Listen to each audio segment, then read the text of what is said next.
no. This is not what we needed the first day of training camp.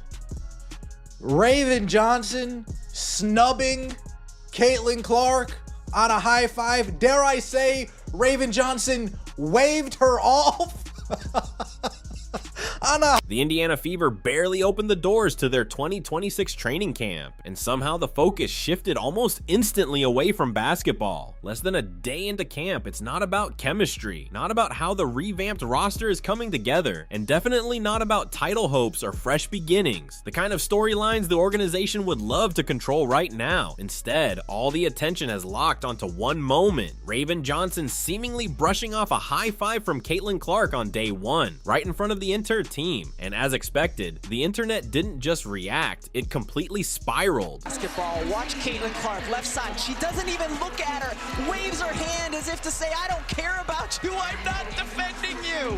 But to really understand why this moment is blowing up now, you have to go back to where it all began, and it wasn't in Indianapolis. The roots of this story trace back to April 2023 in Dallas, during the NCAA Final Four matchup between Iowa and South Carolina. At that point, Caitlin Clark wasn't just rising, she had already arrived as a full-blown superstar, and she was playing with that kind of confidence. Early in the first quarter, Raven Johnson brought the ball up and settled just beyond the three-point line at the top of the key. Instead of stepping up to defend, Clark made a bold decision. She didn't guard her at all. With a quick flick of her wrist and a casual wave, Clark essentially sent a message loud and clear: shoot if you want, I'm not worried. It was a subtle move, but the meaning behind it? Anything but subtle. The Fever really selected Raven Johnson as the number 10 pick to come play with Clark. Do y'all remember this? Clark waved. There was nothing low-key about it, nothing you could miss. Caitlin Clark made her stance crystal clear for everyone in the building to see. Her body language said it all. In that moment, she was telling the entire arena exactly how she viewed the situation. Raven Johnson holding the ball beyond the arc wasn't someone she felt the need to guard at all. Next thing we know, tomorrow, Raven Johnson and Caitlin Clark, they're going to be forced to come out side by side and talk about how much they love each other and how well they get along and how 2023 is water under the bridge. The Indiana Fever are going to have no choice but to put a PR blitz on this Raven Johnson, Caitlin Clark saga / storyline / Raven Johnson calling Caitlin Clark fans racist. They're going to have no choice but to put a full out PR blitz and try their hardest to nip this in the bud. Iowa ended up taking that game, and Caitlin Clark put on an unforgettable show, dropping 41 points and setting a new record for the highest scoring performance in an NCAA tournament semifinal. Meanwhile, Raven Johnson was left on the sideline, watching it all unfold as that wave-off moment spread everywhere. Highlight packages, social media, podcasts, you couldn't escape it. Reports at the time suggested it stuck with her. She kept going back to the clip, replaying it over and over. That single moment kept resurfacing, and the feeling that came with it, the very public dismissal, didn't just disappear, it lingered. Adversity would probably be Caitlin Clark. Look at how far Caitlin Clark is playing off of Raven Johnson. Caitlin Clark, left side. She doesn't even look at her, waves her hand as if to say, I don't care about you, I'm not defending you. That's one reason I hate the internet now. Because of that situation, like I got bashed, I got bullied, I got called all these things that I wasn't, aka like a monkey or this, I don't know, like it was just things like that. And I just think I wanted to quit basketball at that time. And I wanted to just go in this little bubble of isolation and just be by myself.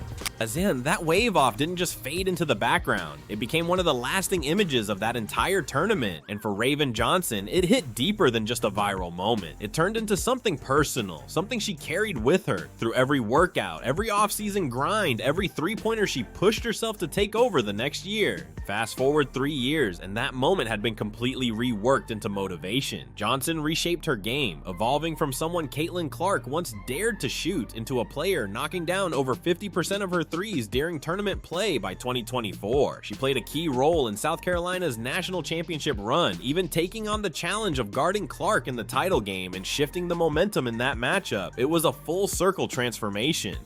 The improvement was impossible to ignore, and her story became one of the most compelling personal turnarounds in college basketball. By the time the 2026 WNBA draft arrived, her value had climbed significantly, and people were paying attention.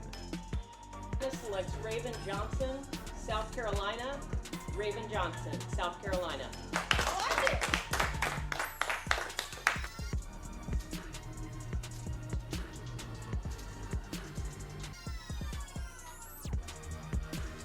Then came draft night, and when the Indiana Fever used the 10th overall pick on Raven Johnson, the reaction wasn't what you'd expect. A big portion of the fan base didn't cheer. There was a pause, and then the noise came, just not the kind the organization was looking for, because fans understood exactly what was behind that decision. They remembered the history. They remembered the wave off. They knew this wasn't just about adding talent. It was about bringing two players with a very public past into the same locker room. This wasn't some routine basketball move. It came with layers, with context, with tension already built in. And despite all of that, the front office went ahead and made the call anyway. The Indiana Fever posted on their Twitter account, they announced that they drafted Raven Johnson. All you got to do is scroll. You sit here and scroll at the comments. The first comment, what in the actual F is happening? The whole front office got to go. Somebody else, what a joke. Raven Johnson to Indiana with the number 10th pick. Congrats, but South Carolina just lost their best player and Indiana gained another bench warmer. So you picked the girl that made fake racism allegations against Clark fans. This front office is dumb, and you all need. The backlash online didn't take long, and it definitely wasn't gentle. Fans who had followed every Iowa game, every Fever matchup, every Caitlin Clark highlight started questioning everything. Why make this move? Why at this moment? With so many gaps still on the roster, how did they land on a player whose history with the face of the franchise comes with this kind of tension? Some people didn't sugarcoat it. One phrase kept popping up again and again in the hours after the draft.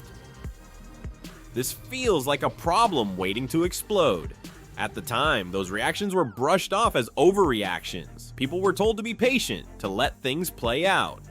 Johnson had even said after being drafted that Clark was the teammate she was most excited to share the floor with. The message was simple: give it time, wait for training camp, see how it actually looks. Well, training camp has started, and now everyone's watching closely. The drama of Raven Clark deciding she's not going to high-five Caitlin Clark. And this is exactly what the Indiana Fever have brought on this season.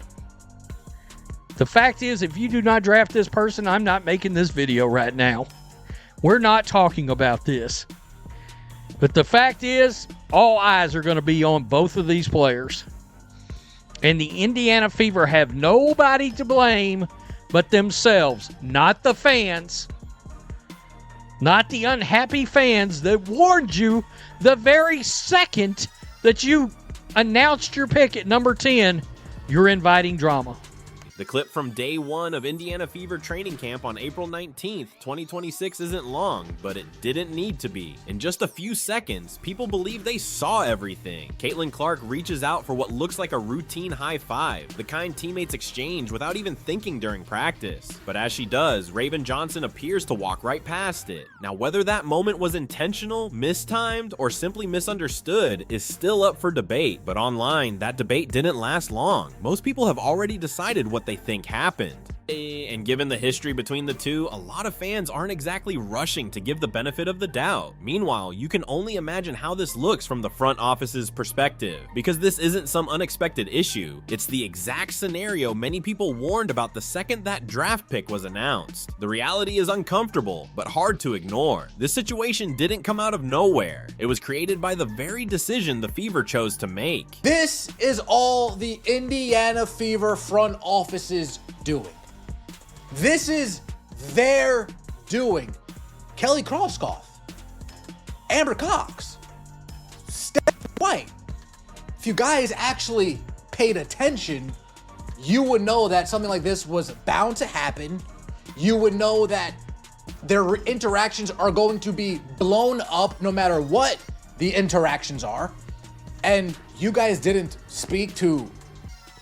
Did you speak to either of them about optics and how I'm just curious on if any conversation took place behind the scenes to try to calm the media storm that's now going on. Like, did you guys put any precautions in place to try to say, all right, we're going to make sure that this doesn't look like that. We're going to make sure that optically this can't get interpreted like that. Now here's where things get more complicated, because that training camp moment doesn't stand alone. There's been quiet chatter from people familiar with Raven Johnson's time at South Carolina, pointing to a pattern that doesn't exactly suggest a smooth locker room fit. One phrase that's come up more than once: PR nightmare.